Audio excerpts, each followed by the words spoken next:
Ito na yung kingfish natin, guys. Yan. Yan tayong steak part niya. Tsaka yung, ayan, nasa belly part. And then with eggs.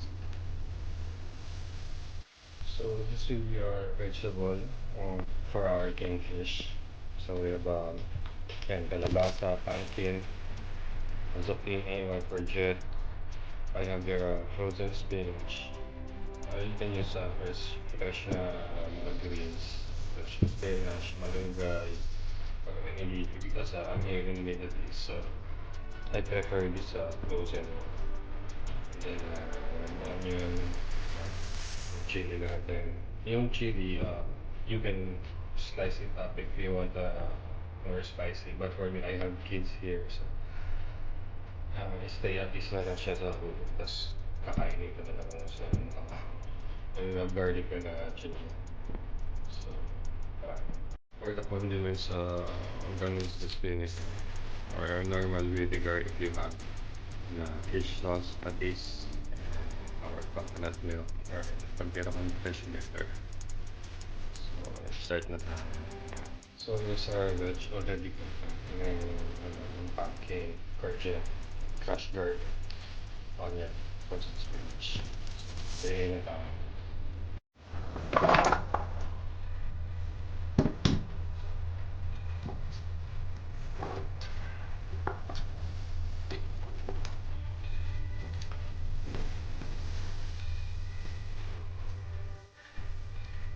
Lagyan natin siya together. Make sure it's clean.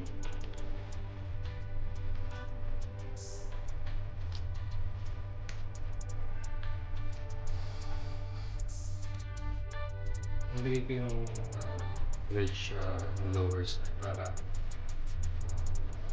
hindi makaulag sa veg. Mas matagas naman ito yung pumpkin. So yan. Lagyan na tayo ng spice. Powder.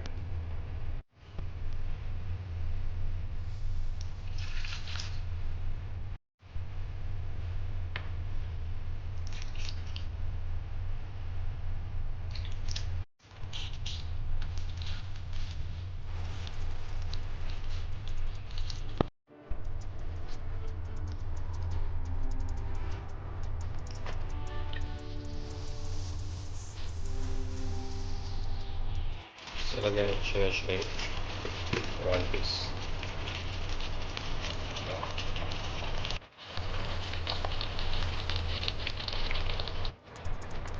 So guys, I will not cover this one first. Let's just reduce the liquid at least bago natin siya tayo mag-simmer. Or pwede pa ang boiling point para maluto yung pumpkin natin. And then if it's half cooked already, then that's the time we're gonna simmer and put another coconut cream. So, yan na siya guys. After boiling, then simmer. Then we're gonna add another coconut milk cream. Then ito simmer na lang yan.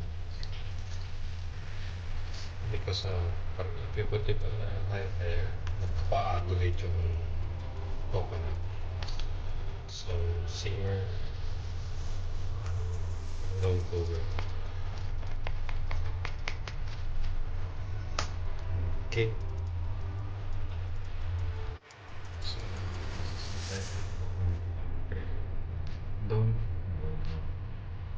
check pa.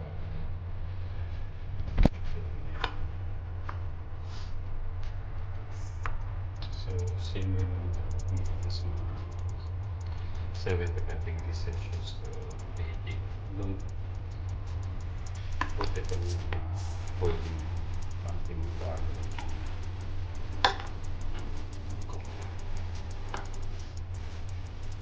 So mga fresh ground pepper siya. Wala akong basta. So